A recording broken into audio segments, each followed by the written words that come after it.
তো রাসূলুল্লাহ সাল্লাল্লাহু আলাইহি সাল্লাম বলছেন, কোনো ব্যক্তি ইচ্ছা করে যদি কোনো কাজ করে সেটা গণ্য হবে।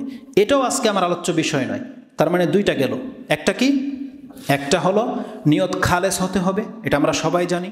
আরেকটা বললাম যে আমাদেরকে যে কোনো কিছু করি নিজের ইচ্ছার থেকে করতে হবে। আজকে যেই বক্তব্যটা আমি করব, ইন্নামাল আমালু বিন্নিয়াত, এটা হচ্ছে আমাদের ওলামাদের দৃষ্টিভঙ্গি। সেটা কি? নিয়ত এমন একটা সেন্সিটিভ জিনিস, আল আদাতু ইয়াকুনু আল ইবাদাতি ইজা আমালাহু বিন্নিয়া। এই শব্দটা হচ্ছে আজকে আমার আলোচনার মূল। আমাদের আলেমগণ এবং কোরআন হাদিস এটা বলে, কোনো ব্যক্তি প্রতিনিয়ত অভ্যাসগত যে কাজগুলো করে, সে যদি এটা ইবাদতের নিয়তে করে তাহলে আল্লাহর কাছে এটা ইবাদত বলে গণ্য হয়ে যাবে। যেমন ধরেন গোসল করা, এটা কি আমাদের অভ্যাস নয়?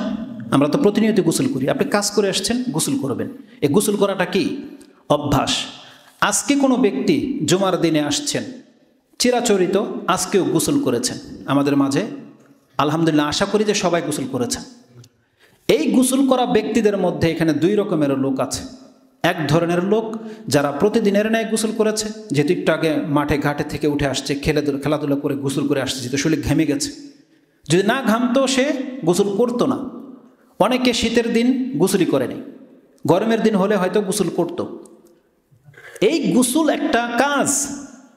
কোরআন হাদিস বলতেছে কোনো ব্যক্তি যদি এটা এই সেন্সে গোসল করে, তার গোসল করার প্রয়োজন নাই, শরীরও ঘামে নাই, ঠান্ডার দিন, তারপরও গোসল করেছে। কেন? যে আজকে হচ্ছে জুমার দিন, আর জুমার দিনে গোসল করাটা হচ্ছে সুন্নাহ। এই নিয়ত করে যেই ব্যক্তি গোসল করেছে, আজকে সেই ব্যক্তি কেবল ইবাদত করেছে, এটা তার অভ্যাস নয়, বরং এটা হচ্ছে ইবাদত। এই নিয়তে গোসল করলে অভ্যাসটা ইবাদতে পরিণত হয়ে যায়। প্রত্যেক ব্যক্তি জুতা পরেন, পরেন না? যেই ব্যক্তি জুতা পরেন, কোন পায়ে পরেন আপনি খেয়াল করেন না, মাঝে মাঝে ডান পায়ে, মাঝে মাঝে বাম পায়ে। যদি আপনি ডান পায়ে পরা ব্যক্তি হন, এটা আপনার অভ্যাস, আপনি ততক্ষণ পর্যন্ত নেকি পাবেন না যতক্ষণ পর্যন্ত এটা আপনি সুন্নতের নিয়তে না পড়বেন। সুন্নত কি? ডান পায়ে জুতা পরা, এটা সুন্নত নয়? খোলার সময় বাম পায়ে খোলা, মানে জুতাটা ডান পায়ে থাকবে। এটা যেই ব্যক্তি নিয়ত করে করে, এই ব্যক্তির এই অভ্যাসটা ইবাদতে রূপ নেবে, তখন সে আল্লাহর পক্ষ থেকে নেকি পাবে। বাজার সদাই করেন, কেনা আছে, তার সন্তানকে একটা চিপস কিনে দেন, কেনা আছে। আপনার ওয়াইফ সন্তানদের জন্য শীতের কাপড় কিনেছেন, ঈদের কাপড় কিনেন, কেনা আছে। সবাই আমরা এগুলো করি, এগুলো সব কি? অভ্যাস। কিন্তু এই কাজগুলো যদি কোনো ব্যক্তি সাদাকার নিয়তে করে, নেকির আশায় করে, আল্লাহ সুবহানাহু ওয়া তাআলা বলতেছেন, বান্দা কোনো ব্যক্তি যদি তার পকেটের একটা টাকা খরচ করে নেকির নিয়তে, সেই টাকা যদি সে নিজে খায়, আল্লাহ বলছেন আমি এটাকে বৃথা যেতে দেব না, এই এক টাকায় তার আমল নামায় সাদকা হিসাবে লেখা হয়ে যাবে। আসুন হাদিসটা দেখিয়ে দিই। এই হাদিসটা বলার আগে ওমর রাদিয়াল্লাহু তাআলা আনহুর একটা কথা আপনাকে শোনাই। ইবনু আবি দুনিয়া, তার একটা কিতাব রয়েছে আল ইখলাসু ওয়ান নিয়া, একটা কিতাব লিখেছেন আল ইখলাসু ওয়ান নিয়া। তাতে তিনি ওমর রাদিয়াল্লাহু তাআলা আনহু থেকে একটা কথা উক্তি নকল করেছেন। তিনি বলেছেন, কালা ওমর ইবনুল খাত্তাব লা আমালা লিমান লা নিয়াতা লাহু। কোনো ব্যক্তির কর্ম ইবাদত বলে গণ্য হবে না যদি সে সেটা নিয়ত করে না করে, যদি সে সেটা নিয়ত করে না করে। ওয়ালা আজরা লিমান লা হিসবাতা লাহু। আর যে কাজগুলো আমরা করতেছি, এই কাজগুলো করে কোনো নেকি পাবে না যদি সে সেই কাজটি নেকির আশা না করে। তার মানে তিনি ব্যাখ্যা করে বলতেছেন, লাউ ইয়ানি লা আজরা লিমান লাম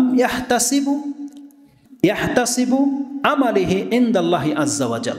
কোনো ব্যক্তি যদি ইবাদত করে আল্লাহর কাছে সওয়াবের আশা না রাখে, তাহলে সেই ব্যক্তি নেকি পাবে না। তার মানে নিয়ত লাগবে, যে কাজটা আমি করতেছি কিসের জন্য? নেকির জন্য। এই নিয়ত ইচ্ছা থাকলে সে নেকি পাবে, না হতে নেকি পাবে না। এবার তার কথাটাকে দলিল হিসাবে আমি এবার হাদিস আপনার কাছে পেশ করি। হাদিস ইমাম বুখারী এবং মুসলিম তারা উভয় কিতাবে এনেছেন। ইমাম বুখারী রাহিমাহুল্লাহ তিনি পর্ব করেছেন এইভাবে, মা ইন্নাল আমালা বিন্নিয়াতি ওয়াল হিসবাতি। নিশ্চয় নেকি রয়েছে নিয়তের মধ্যে এবং নেকির আশায়। যদি কোনো ব্যক্তি নেকির আশা ইবাদত করে তাহলে সে নেকি পাবে, নয়তো পাবে না। এটাকে প্রমাণ করার জন্য তিনি একটা হাদিস কোট করেছেন, আন আবি মাসউদিন আনি নবী সাল্লাল্লাহু আলাইহি ওয়াসাল্লাম কালা ইযা আনফাকার রাজুলু আলা আহলিহি, কোনো ব্যক্তি যদি তার পরিবারের উপরে কোনো কিছু খরচ করে, ইয়াহতাসিবুহা, খরচ করে যদি সে নেকির ইচ্ছা রাখে, ফালাহু লাহু সাদাকা, তাহলে এই খরচ তার আমলনামায় সাদাকা হিসাবে লেখা হয়ে যাবে।